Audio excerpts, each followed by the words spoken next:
resource in Marin, and I'm sure it's true for Sonoma. We have a solar potential and a wind potential map. We know where it is. We have a 20 megawatt wind proposal percolating through the county planning department right now. We just authorized them to put up their Met towers out near Dillon Beach. So they'll be studying wind potential for the next... I would add that we have the geothermal also that you don't have, which is huge. That's right. That's a great resource. We'll probably sneak in and buy some of that. So the good news is we know we're well covered. Now here's the crazy tangent. If we have 8 times the potential to generate Marin, what if someday Marin Clean Energy is 100% renewable in the economic shed of Sonoma, Marin, Napa, and you guys do the same thing, and we have an 8-to-1 coverage ratio? Let's keep building stuff, and let's sell power to the rest of the world and make a ton of dough. It's also legal, oh, by the way, for an enterprise district like Marin Energy Authority to give money back to the member jurisdictions. Well, it's going to make us more attractive for businesses to want to set up shop here, too. We can contain our energy costs, because that's where the real gold is in terms of competing with other businesses.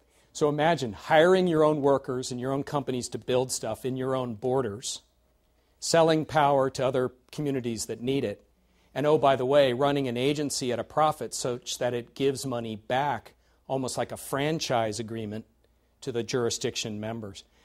I haven't breathed that out loud much in Marin because I don't want to raise expectations, but there is a nirvana out there that I can see that says we're running an enterprise agency that actually contributes back to the general funds of the member.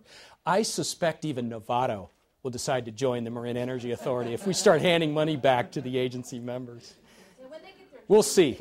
Yeah, we'll do a deal. You don't have to have smart if you want to. We need to wrap up, but I wanted you to comment quickly on 2 things. One was CEQA involved. We see a lot of legal challenges here in Sonoma County regarding CEQA. And then the second question is, what type of union involvement did you have, if any, in terms of political will? CEQA. I had a very vigorous debate with Paul Fenn, who actually helped Carol Migden write this legislation. I had a big debate with him in my office 2 years ago. He said, you've got to create the construction vision for exactly how you're going to build your local power. And my response was, big mistake. Don't do that. If you do that, you're going to trigger the need for a programmatic EIR, and if you don't do one, PG&E will sue us, and we'll run up a $500,000 legal defense bill, and we'll be dead. What you do, again, being very conservative, you go to the market and you buy power that's already out there. That's already been screened through CEQA.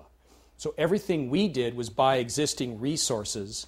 You could argue you're depriving it from other communities that want to buy those resources because it's a zero-sum game. But then we get up and, by golly, we've got 6 megawatts of peak load power that wasn't otherwise there because we have revenue to put into the 2 landfill deals and a contract with the Western Area Power Association for new renewable power coming in from Arizona and Utah. So the CEQA issue, my argument again, and this is why I made the container metaphor at the very beginning. The key thing to answer to the advocacy is that the agency needs to hold the values, and the contracts need to deal with the individual business decisions along the way. Don't mix the kitchen sink in with every contract. You raise your risk from a CEQA perspective, and you make more expensive and complex the business deal. And so what we did is every step of the way, we're simplifying the business connections as much as we can, while the agency holds the container of our value set. We want energy efficiency, we want the local jobs, we want local renewable power so that we can give back to Greater California the generation resources that we, in a sense, deprived everybody else of. We're going to now start releasing those as we substitute the brokered power for our local. So a statewide model for this is a kind of a rolling CCA. You buy brokered power from the community as you launch, you start causing things to be built, you wean yourself off the brokered supply, and then it's out there available for resale. And that's kind of a cool public policy model. The second question, unions. Union support, yeah. Yes and no. It turns out the IBEW, was hostile because they are very much in line with PG&E. They were basically told by management, you will hate Marin Clean Energy and you will hate CCA. It turns out, though, that that is now splitting because they realize, in a sense, that there was a little bit of fibbing going on. And so now the leadership of IBEW is coming back around, as is CalSEA, the California Association of Solar, and they're realizing we're not their enemy. In fact, we're a really good friend. But there was a lot of misinformation sown such that we didn't have the big unions on our side, with the exception of a few leaders at IBEW that had the courage to kind of break ranks. I think, though, by these days, the fact that Prop 16 failed and Marin Clean Energy is alive and well and buying new renewables out there provides some cover. So I think we're going to get IBEW back into the fold. Hard to predict, though, because PG&E is very, very powerful when it comes. And opponents have kind of shifted over time, is what you're saying. That's right. And, I just want to add one other thing, too. Sonoma County as an entity has had a very positive relationship with PG&E in terms of energy efficiencies, as Jose, our Director of General Services, could attest to. So we may have I understand there's PG&E and then there's PG&E, but however, we may have a different type of relationship right from the get-go here than you had in Marin. Well, here's the weird thing. PG&E itself isn't a monolithic organization. We have a great relationship with PG&E also on our public good charge program. Right. Dana Armanino down in Marin. We do a ton of work with PG&E there.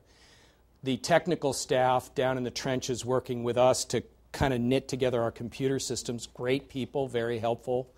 And so it's more sort of the corporate strategist, leadership that was hostile. But yeah, no one should write PG&E off as a monolithic bad guy because there are aspects of that complex, enormous organization, just like any government is big and complicated. You can run into a good person at a desk or not so good. And so it's very important that I make that statement publicly. Good. Thank you.